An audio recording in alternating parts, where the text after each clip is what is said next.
This is Fan for Racing Radio, and today we're going to talk short track, high banks, and no room to breathe. This Friday night, the NASCAR Craftsman Truck Series storms into Bristol Motor Speedway, where tempers flare, patience disappear, and survival becomes the name of the game. 250 laps on concrete might not sound like much, but at Bristol, it feels like a war of attrition.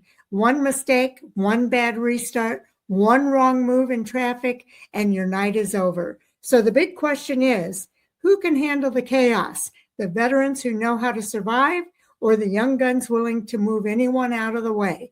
We're breaking it all down, the top contenders, the biggest storylines, and what it will take to win under the lights. This is your preview for the NASCAR Craftsman Truck Series at Bristol, and trust me, you won't want to miss this one.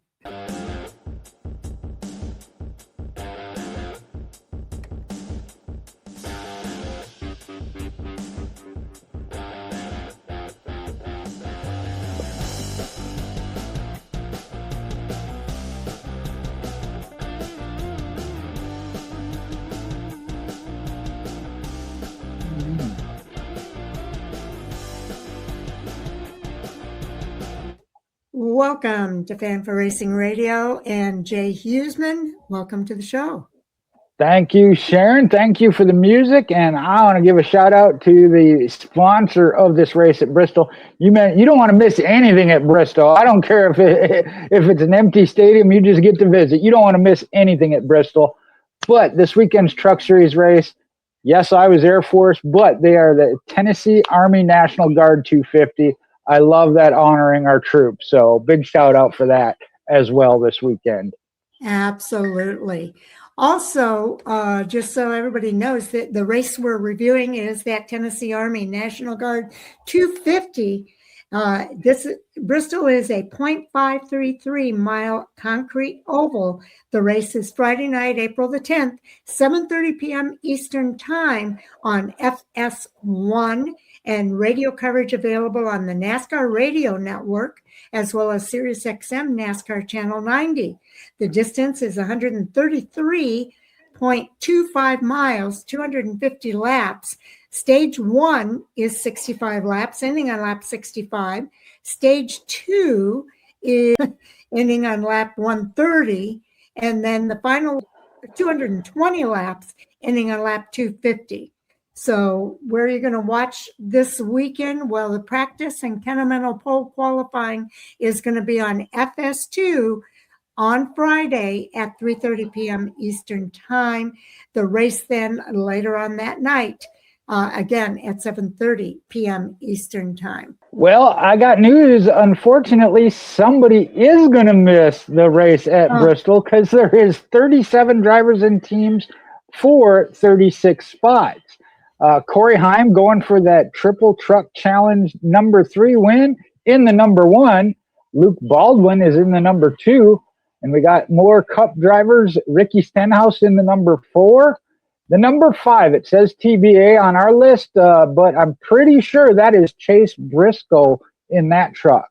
Then you got Kyle Busch in the Spire Motorsports 7.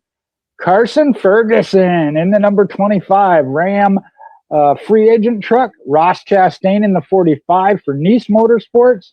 The number 62, Christopher Bell. The 71 of Daniel Suarez. And the 77 of Spire is Carson Hocevar. But again, one person going to have to go home. And that's a lot of Cup drivers coming in. So definitely looking forward to all of that.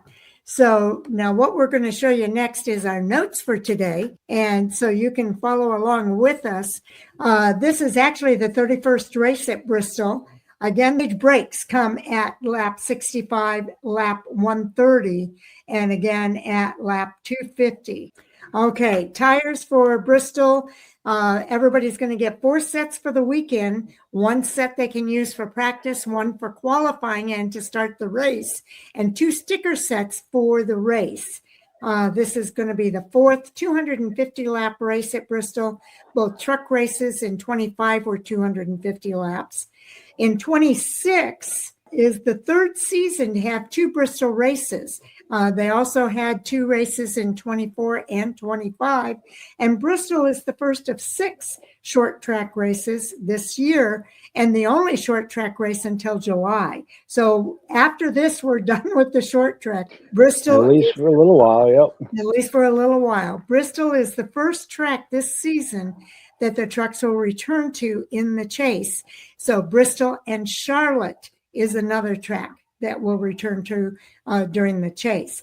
Bristol is the last of 3 Triple Truck Challenge races of 2026. And we all know that Corey Heim won the first 2. So can he be the first to make it 3 in a row, Jay?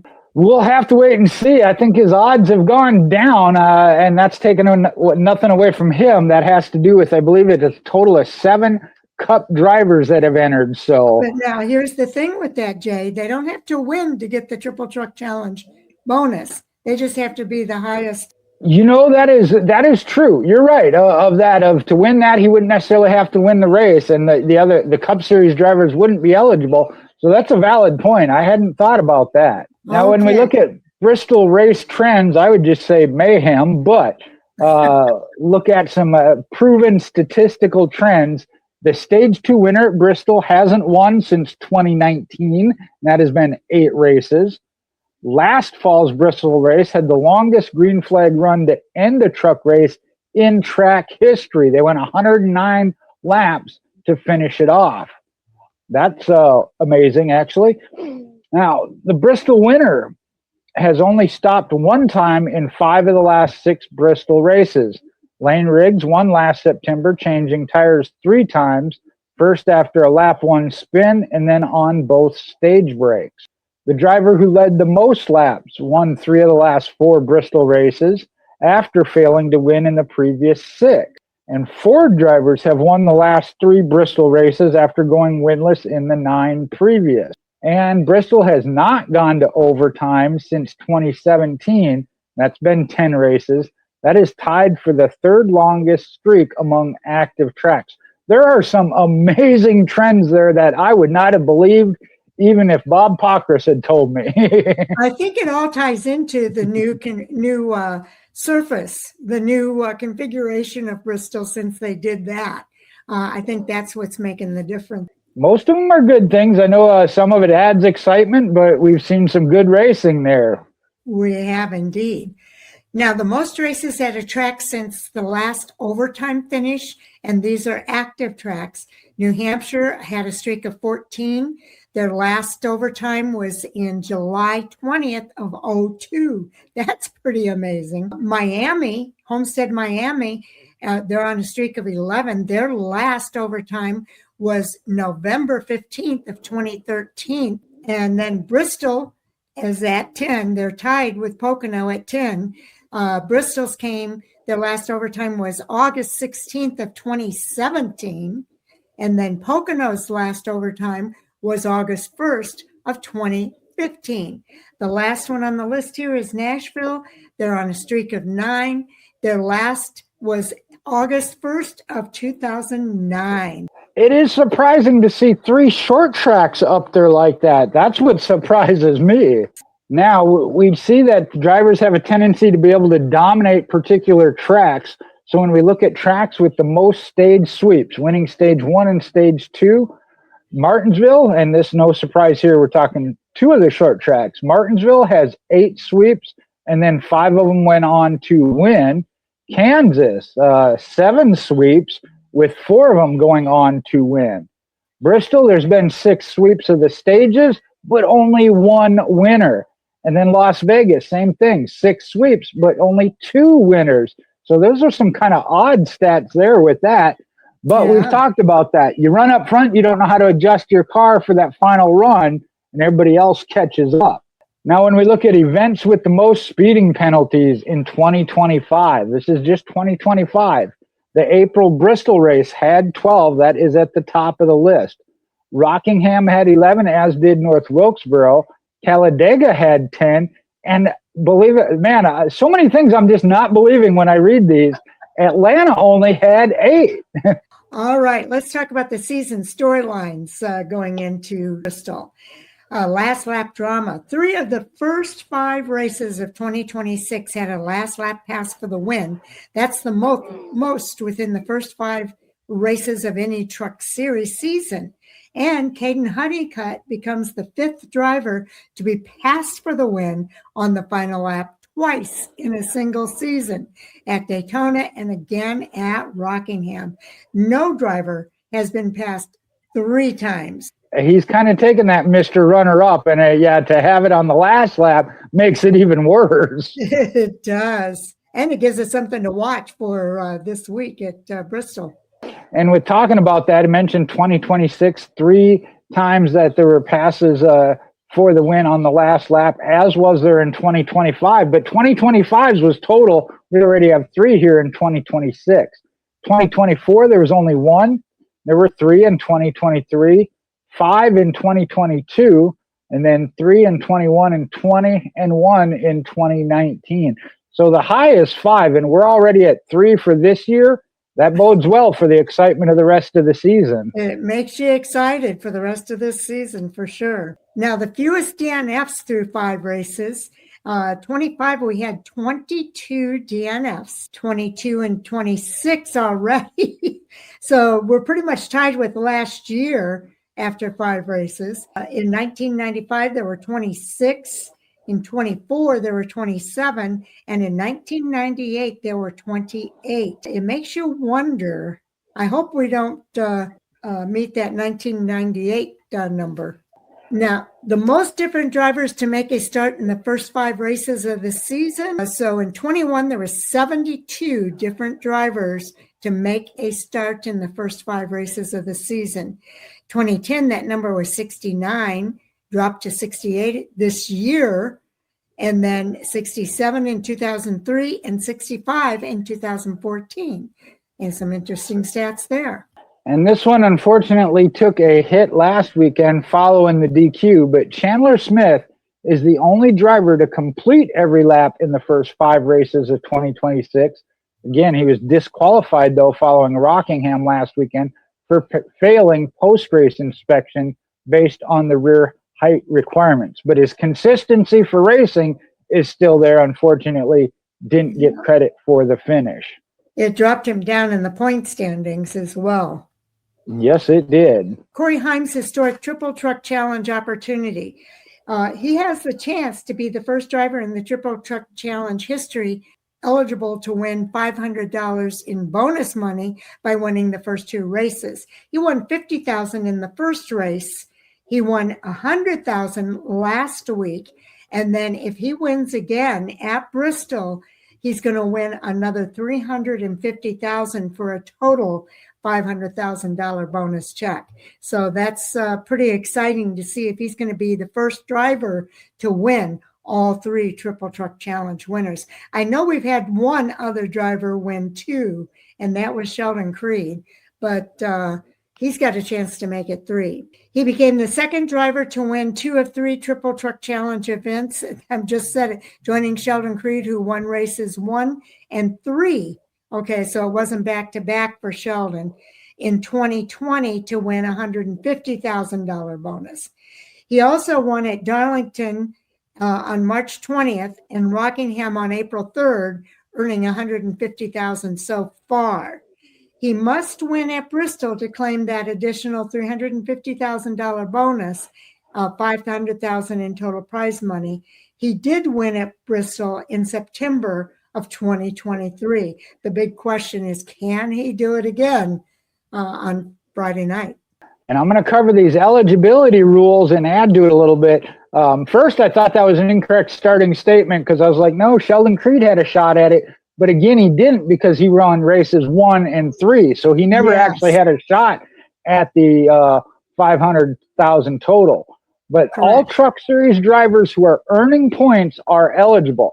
However, the bonus will not be open to drivers receiving the NASCAR O'Reilly or Cup Series points.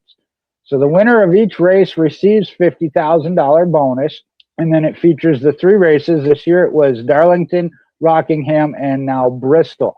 So again, the Cup Series drivers aren't eligible to get that money, but if he's the top finishing Truck Series driver, he would still get it. So when we say win, keep in mind that isn't necessarily winner of the race itself. Now, the 26 Triple Truck Challenge winners to be determined, but a $350K bonus if he were to win the Triple Truck Challenge.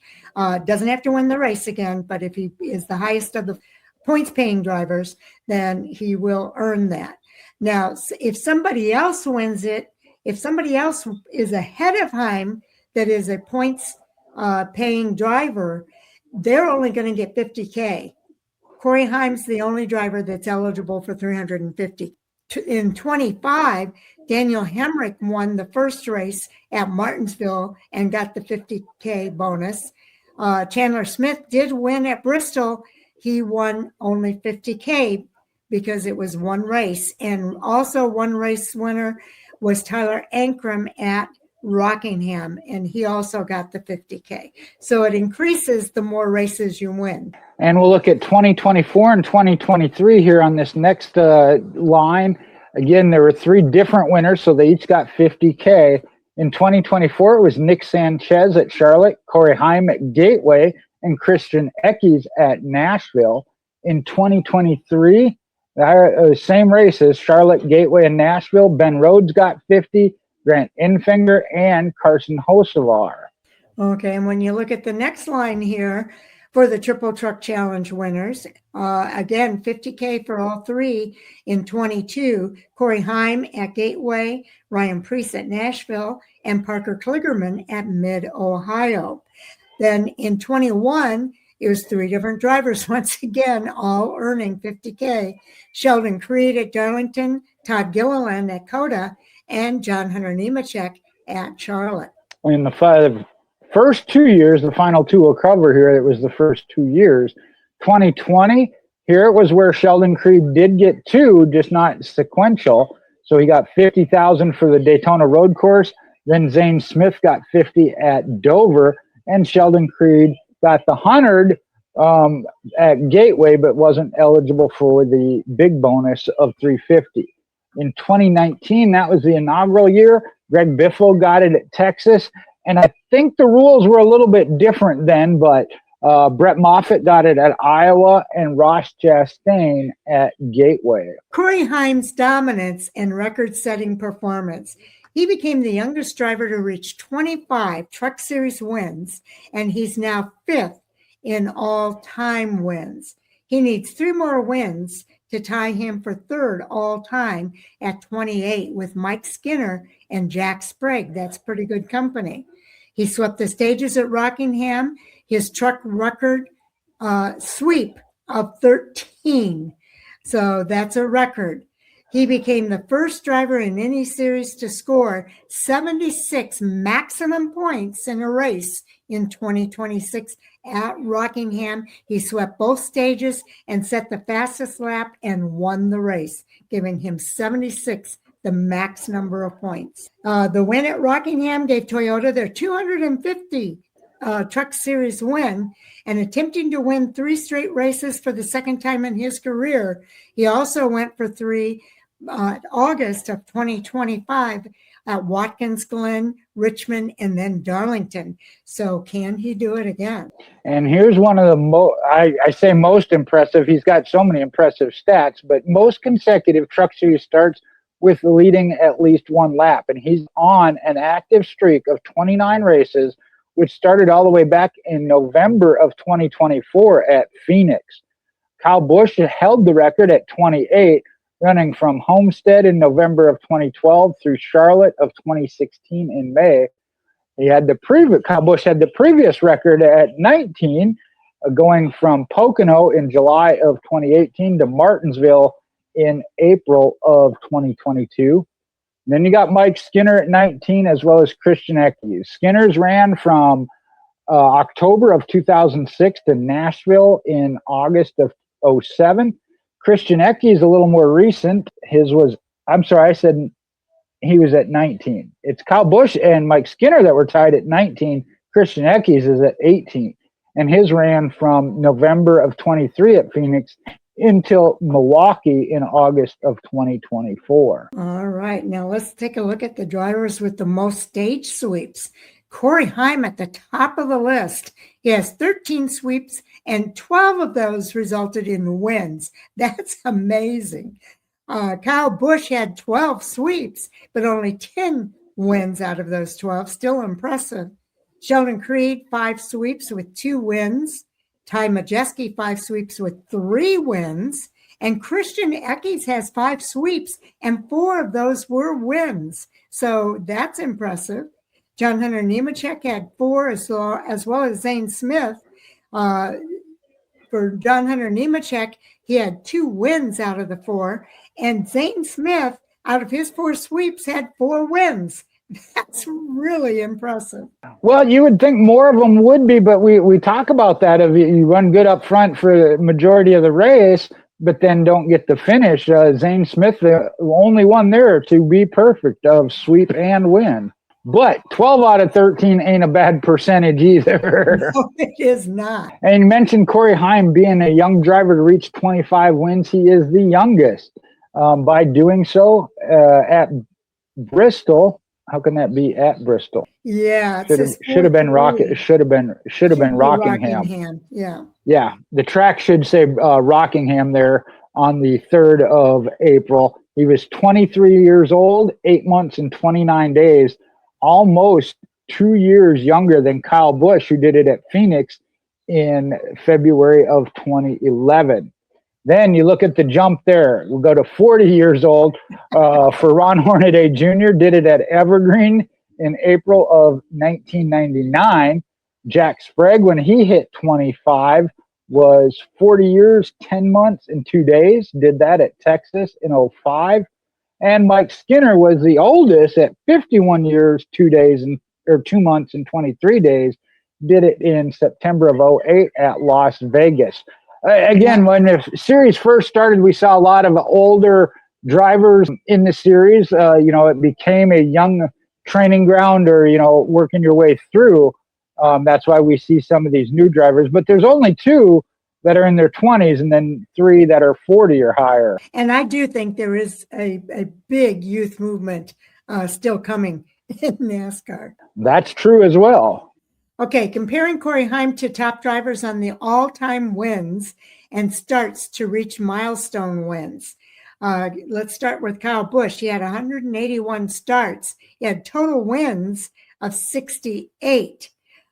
He had 8 races before he got win 1, 33 races before his 5th win, 56 races before he got win number 10, 66 for win number 15, 78 for win 20, and for win 25, he had 87 starts, and for win 30, it was 99 starts.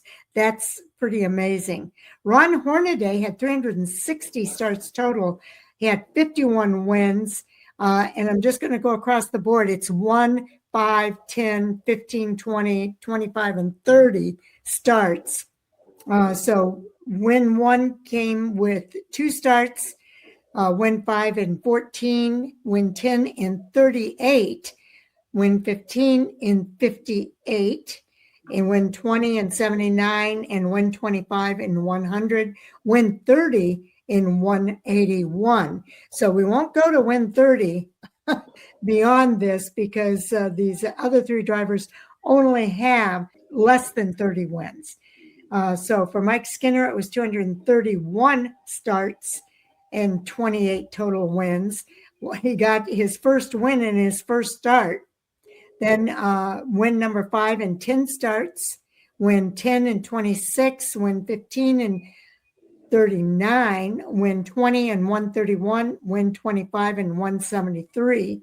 Jack Sprague in 297 starts had 28 wins, 22 before his first win, 44 before the 5th, 82 before the 10th, 106 before the 15th, 155 before the 20th, and 206 before his 25th victory.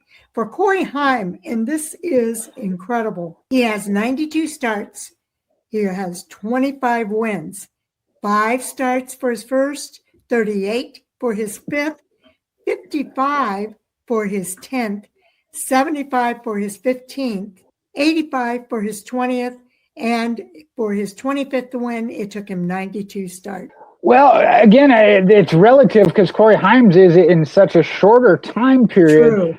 He would have to win 5 of the next 7 to tie reaching the number 30. He's one that still could reach 30 with Kyle Busch and Ron Hornaday. There are a couple of things I noticed in there, though, between looking at least at Ron Hornaday, Mike Skinner, and Jack Sprague. From their 15th to their 20 win, Jack Sprague went 49 races, and Mike Skinner almost 100 races in between that 15th and 20th win, whereas Corey Heim only went 10 races, Kyle Busch only 12. So that tells you, too, again, they were at an older age, whereas Kyle Busch and Corey Heim still at a younger age. So you see those gaps of less. And again, Corey Heim could be one more to get to 30. Now, when we look at winning percentages, and this one, when we did this a couple weeks ago, surprised me. I didn't know he was that good. But Casey Kane, 6 starts, 5 wins. That's an 83.33% win percentage. Kyle Busch, we talk about a career number, win 68 in 181 starts.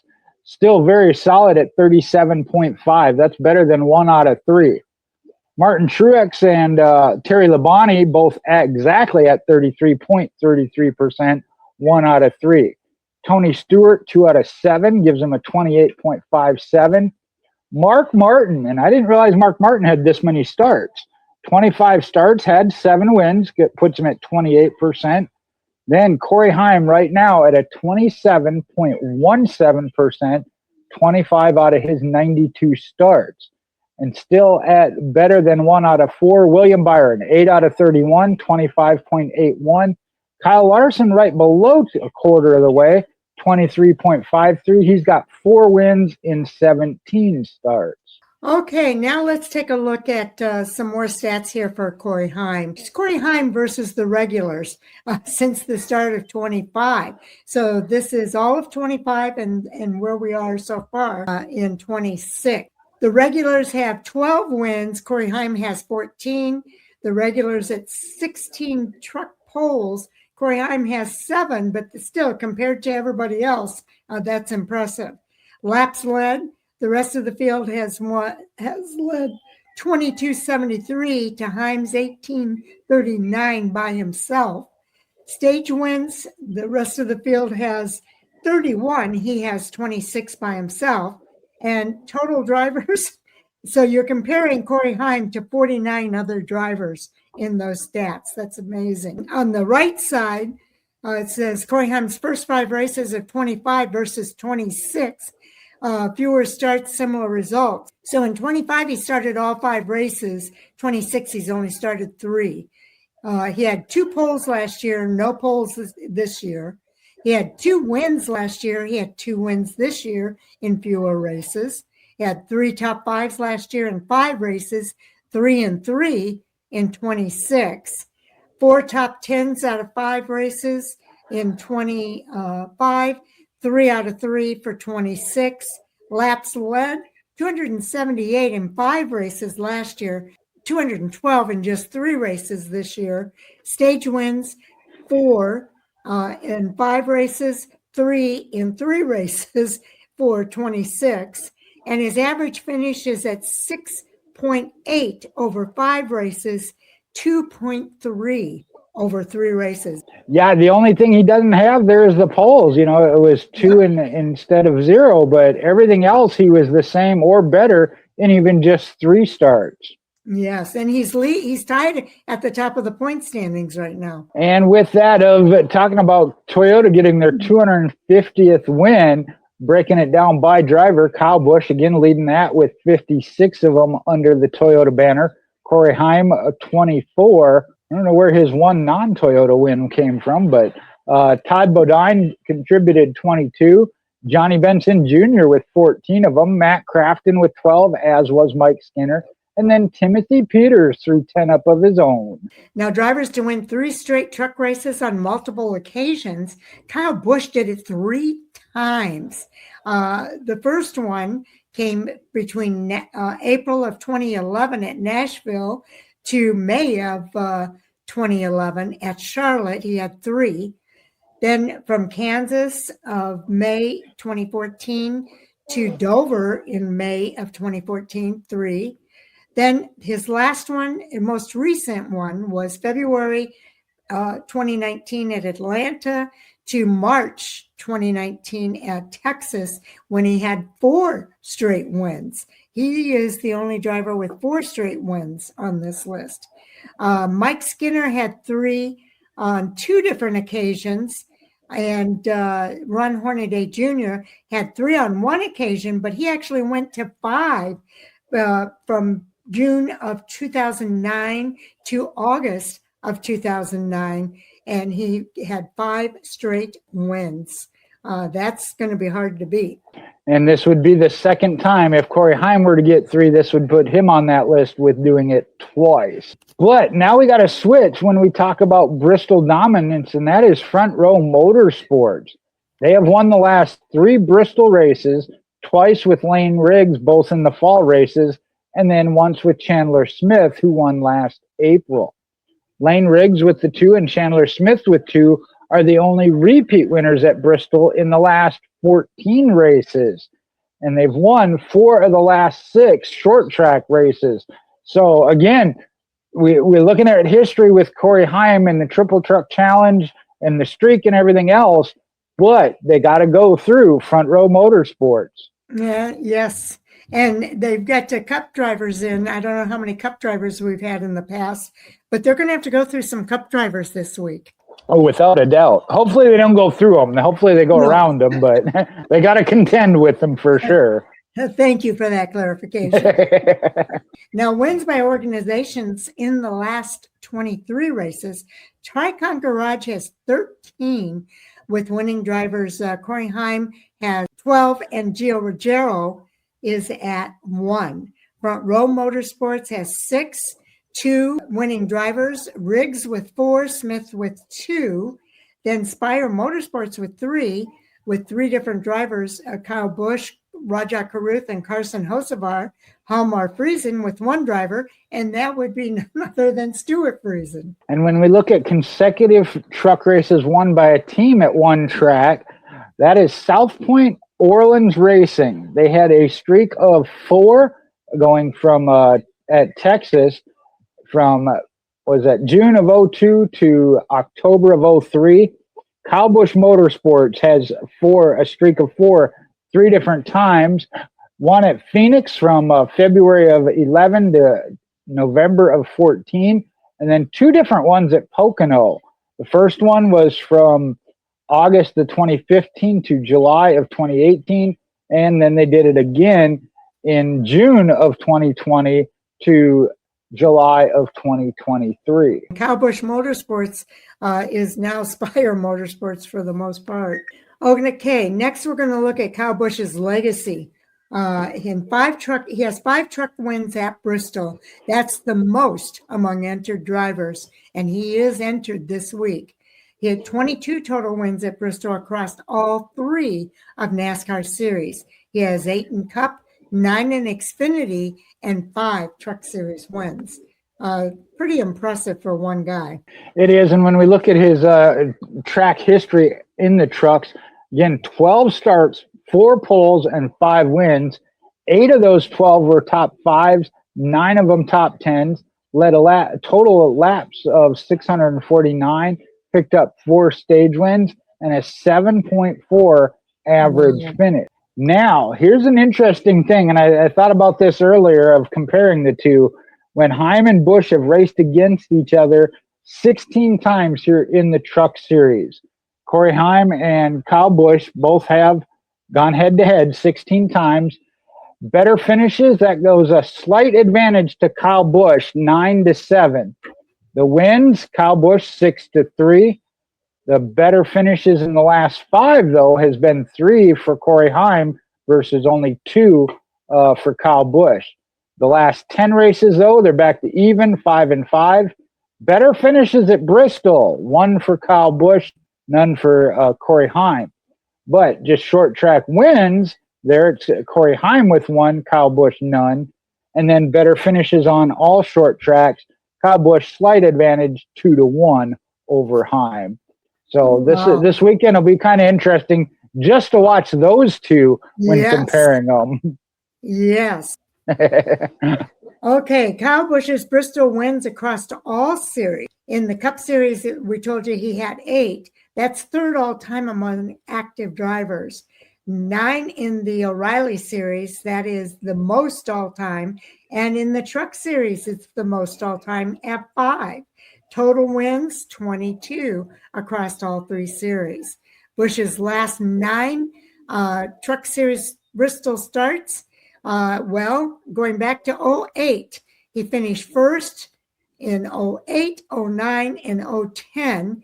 Then he had a dip in 2011. He finished 30th, he wrecked from 3rd on lap 98. Then he went back to winning in 2013. In 14, he finished 24th because of a cut tire from 3rd, battling for 2nd with 22 to go. In 15, he finished 2nd. He had an issue with his splitter, started on the pole, led only 4 laps.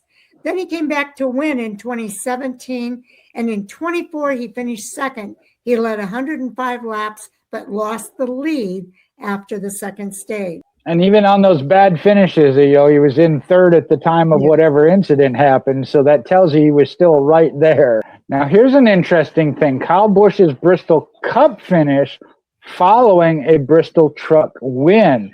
This is always kind of interesting when we talk about why Cup drivers run in some of these other series.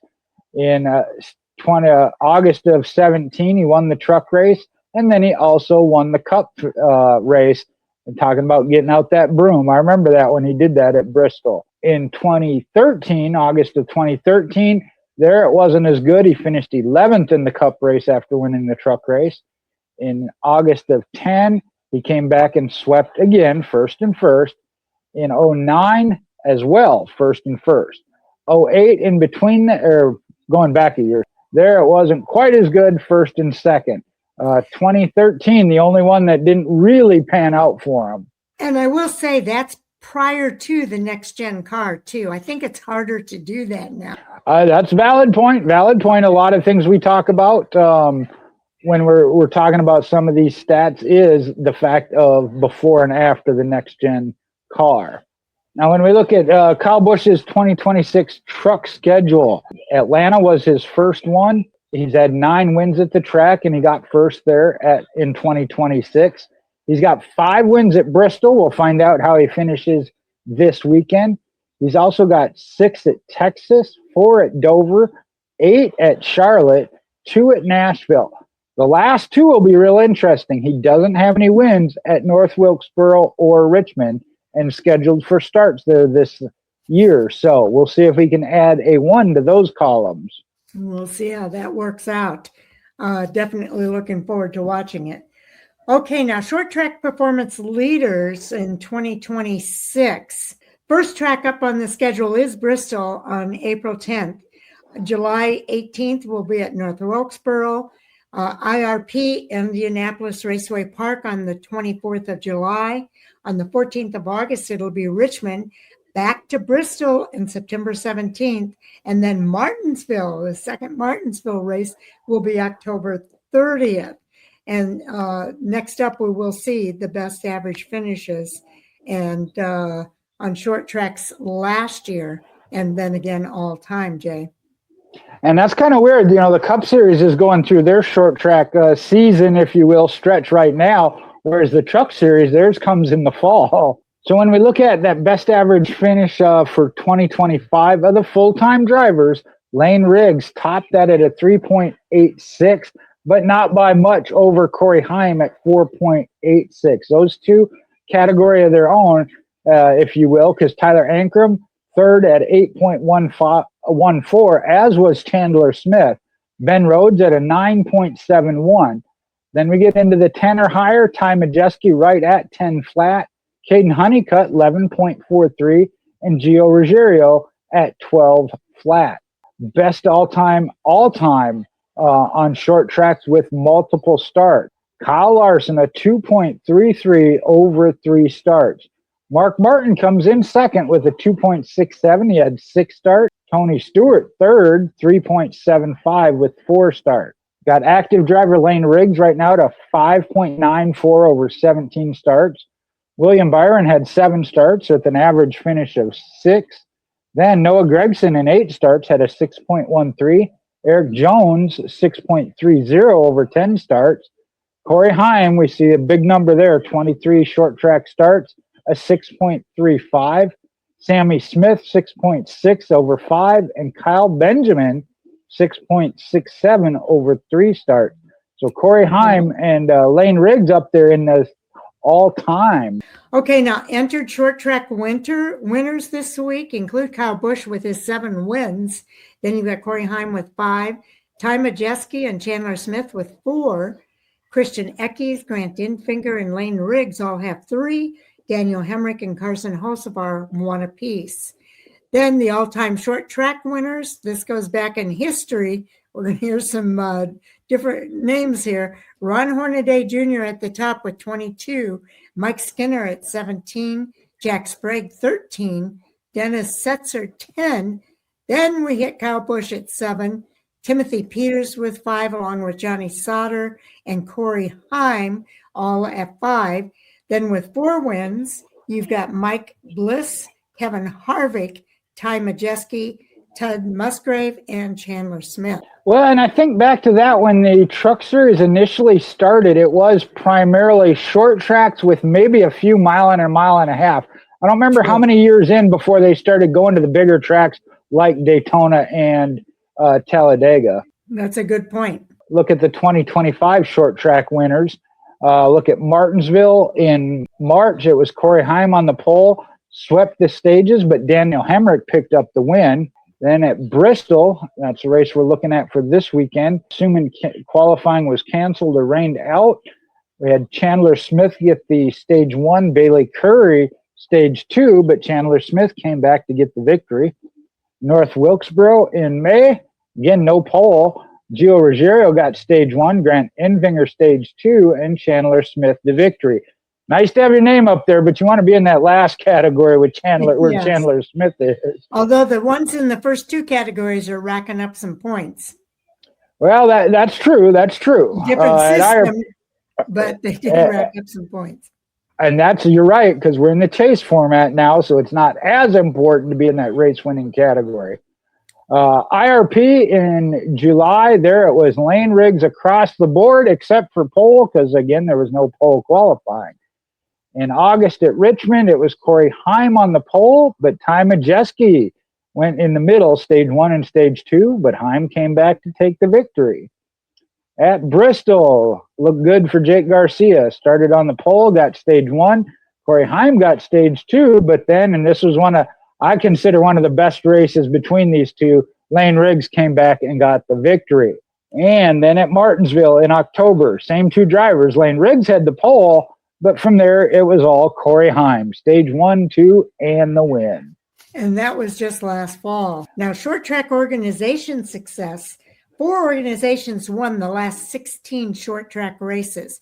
Front Row with 5, MHR with 4. McAnally Hilgeman Racing. Tricon Garage has 4 wins, and ThorSport has 3. 3 of the last 4 short track races had a driver win both stages. 2 of those drivers went on to win. Lane Riggs at Indianapolis Raceway Park and Corey Heim at Martinsville in October, as we just saw. Well, Sharon, I'll give you credit. You win that category of driver or person whose brain works the quickest, because I was not coming up with what MHR stood for. I saw that, and I said MHR to give me time. Yeah, right. All right. The longest active streak for top 10 finishes on a short track, that goes to Lane Riggs right now on a 6-race streak. But Ty Majeski on 5 of his own, Corey Heim at 4, Corey LaJoie on 3, and he's in a Dodge Ram truck, and then Tanner Gray with 2. Now, Kyle Busch has a 9-race streak, but has not started every race during that stretch. So that's why they didn't have his up there. Longest top 10 at Bristol. There it is. Corey Heim on the top at 6. Lane Riggs still right there with 4, though. And Ben Rhodes with 2. Again, a side note there, I don't know if you can read that because it's in italics, but Kyle Busch on a 3-race streak, but again, not having started every race consecutively during that time. All right, we're going to talk about the drivers to finish top 10 in both Bristol races last year. Ben Rhodes finished 5th in April, 2nd in September. Corey Heim, 3rd in April, and again, 3rd in September. And Lane Riggs finished 6th in April, but came back with a 1st place finish in September. That kind of makes me wonder now, though, about thinking about Corey Heim going for that triple truck challenge. He does have a win at Bristol, but he was 3rd. It was consistent, but that didn't come from last year. So, yeah, I don't know. And here we go. We're going to talk about the Cup regulars who, as you said, got to go through, around, contend with, fight for position. They're going to go to war with because it's the Tennessee National Guard 250. And I had heard this on the radio. That's why I knew it. There are 7 drivers entered, Cup Series drivers entered. Stenhouse Jr. is in the number 4. Here it does show it. It's Briscoe, Chase Briscoe in the number 5. Kyle Busch in the 7. Ross Chastain in the 45. The 62 will be Christopher Bell. And then Daniel Suarez in the 71 and Hocevar in the number 77. And when we look at those drivers, Cup Series wins by entered Cup regulars. Kyle Busch, again, obviously towards the top or at the top, 63. Christopher Bell, 13. Ross Chastain, 6. Chase Briscoe, 5. Ricky Stenhouse Jr., 4. Daniel Suarez, 2. Carson Hocevar, 2nd 2 times. Total Cup Series wins by those drivers, 93. Okay, now we'll take a look at the 26 points in performance analysis. The most points in the first 5 races of this season, well, Corey Heim's at the top of that list at 190, but he is tied with Caden Honeycutt at the same number of points. Lane Riggs, 2nd at 179. Chandler Smith has 173, but he did have that post-race penalty that pushed him back. So he scored a total of 205 points prior to the DQ at Rockingham. So Ty Majeski at 168, Gio Ruggiero at 149, and then Christian Eckes at 143, Ben Rhodes at 137. You look at most stage points in the first 5 races, well, Ty Majeski tops that list. He's at 56 stage points compared to Lane Riggs at 48, Corey Heim at 47, Caden Honeycutt is 45, Chandler Smith 33, Christian Eckes 28, Ben Rhodes 26, and Tanner Gray comes in at 22. And we've talked about this. If you're going to give a penalty for something, make it hurt. Chandler Smith would have been the points leader and up by 15 over Hyman Honeycutt. Instead, he's 4th and down 17 points. Yes. That hurts. That definitely hurts. Now, when we look at the best average of finish for the 2026 full-time drivers, Caden Honeycutt, 8.0, Gio Ruggiero at 11.0, Chandler Smith, 12.8, and that is affected again by his DQ. Christian Eckes, 14 flat. Justin Haley, 14.2. He's in a Ram. Ben Rhodes, 14.6. Ty Majeski also at 14.6. And then Lane Riggs at 14.8. Laps led. Look at this. Corey Heim, 212 in only 3 of the 5 starts. Ben Rhodes next at 93. That's less than half. Caden Honeycutt, 61. Lane Riggs, 43. Kyle Busch in limited starts at 37, as is Carson Hocevar at 36 and Ross Chastain, 35. Now, the longest active top 10 streak in trucks goes to Caden Honeycutt with 3. Then Grant Infinger and Corey Heim both have 2. I know it's only 2, but I'm happy to see Grant Infinger on that list because that means he's turning his season around. Now, some individual driver storylines. Thank you, Sharon, for letting me cover this one. Carson Ferguson, he is a dirt track late model driver. He competed in the Ram race for the seat, and he did, I wasn't sure on this, he did finish 2nd after leading entering into that final event. I wasn't 100% sure on that when I talked about it the other night, but I thought that's where he finished. He won a one-off start with Colleague at Martinsville after winning the 20-lap, 50,000 to win pavement late model event at South Boston during that competition. And I am so looking forward to it, in case you didn't notice. I can tell. Okay, now the number 25 Ram All-Star Truck Series driver and their finishes. Tony Stewart was that driver at Daytona. He finished 36th. Ty Dillon at Echo Park finished 11th. Then it was Colin Braun at St. Pete. He finished in 9th. Corey LaJoie finished 21st at Darlington. Ty Dillon was back again. He finished 22nd at Rockingham. And now this week it's going to be Carson Ferguson. And I can't wait to see what he does this week in that number 25. And I think a short track does favor him, but Bristol is tough. We know what we got for Cup drivers. I was hoping maybe he could set the best finish there in that 25, getting better than 9th of Colin Brown, but that's a tall, tall task. It is indeed. Now, this is another one of, we talk about Corey Heim having the most points, but Caden Honeycutt, full-time driver after 5 races, looks like a good championship contender, as he will be Chase eligible. When we look at his 2025 start versus 2026, 5 races, no poles last year, and he was in the number 45 at that time. This year in the number 11, which was Corey Heim's ride last year, he's already got 1. No top 5s. He's got 3 already this year. He did have 2 top 10s with Nice, but he's got 4 here with Tricon.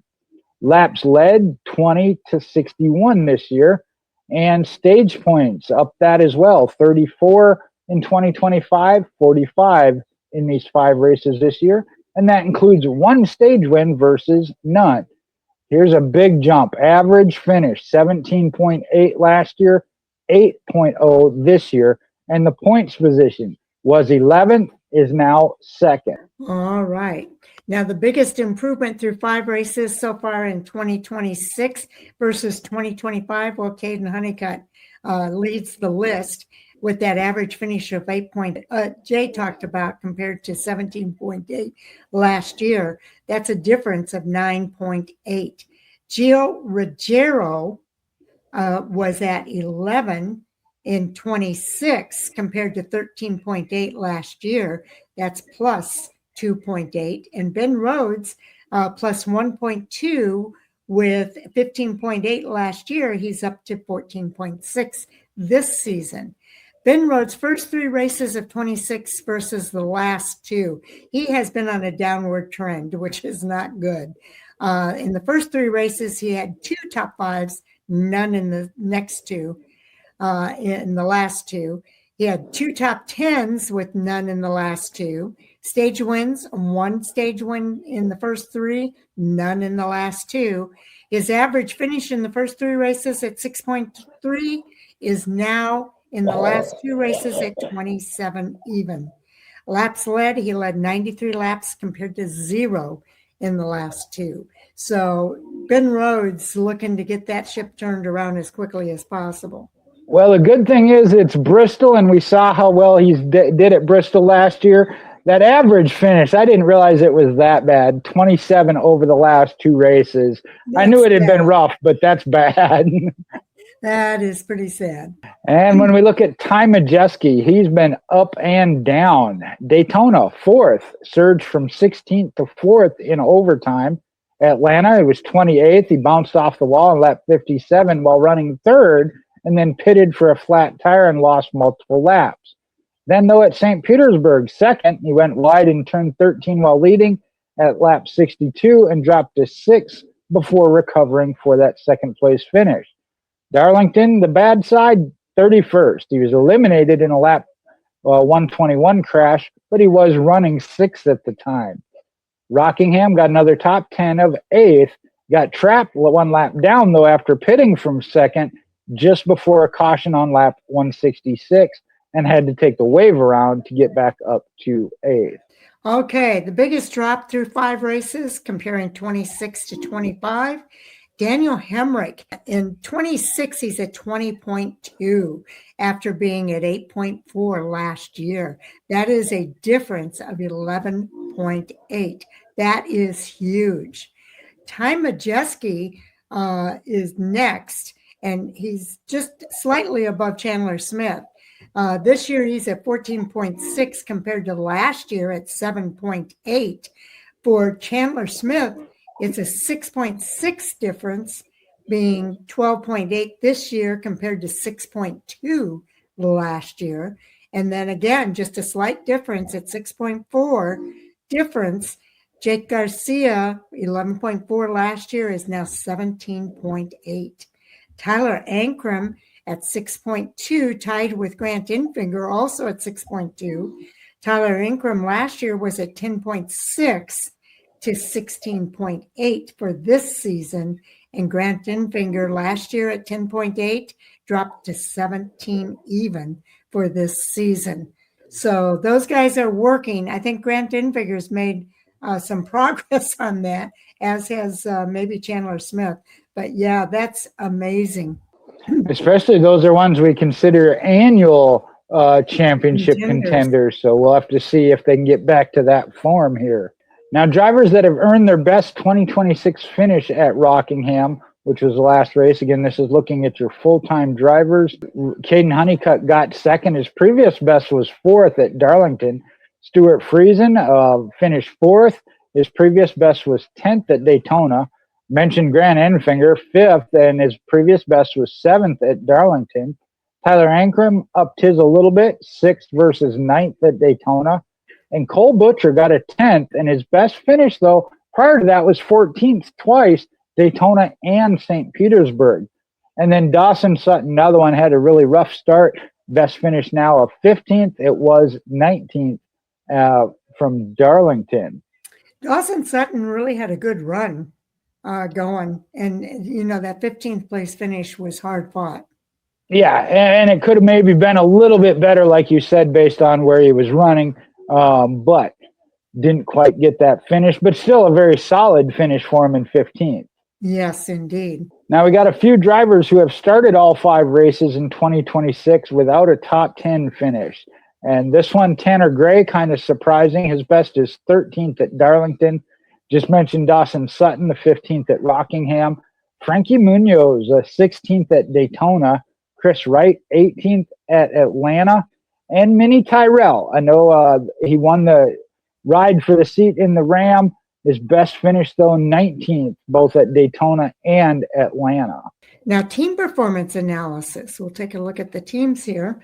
Tricon Garage has 11 top 10s in 25 starts. That leads the list. ThorSport comes in second. In 20 starts, they have 8 top 10s compared to McAnally Hilgeman Racing with 6 in 20 starts. Then we go to 10 starts for Front Row Motorsports with 5, along with Helmar Friesen with 5 and 10. Then also with 5, but in 18 starts is Nice Motorsports. Then you've got Colleague Racing and Spire Motorsports with 4. Colleague has 25 starts with those 4, where Spire has 10 starts with 4 top 10s. And then last is CR7 Motorsports, 6 starts and 2 top 10s. Organizations with long winless streaks. Rackley War Racing, 78. Their last win, I was pretty sure this was the driver, Matt DiBenedetto, back in October of 2022 at Talladega. Darlington is where Nice Motorsports got their last one. And this streak really surprised me. The streak is at 44. The win came from Ross Chastain in 2024 at Darlington by Ross Chastain. CR7 Motorsports, Grant Enfinger, got a win for him in 2024, October at Homestead, and that has been 32 races. Another surprising one, ThorSport Racing, 30 races. Ty Majeski last got him a win in November of 2024 at Phoenix. And then McAnally Hilgeman Racing, 23, not quite a full season.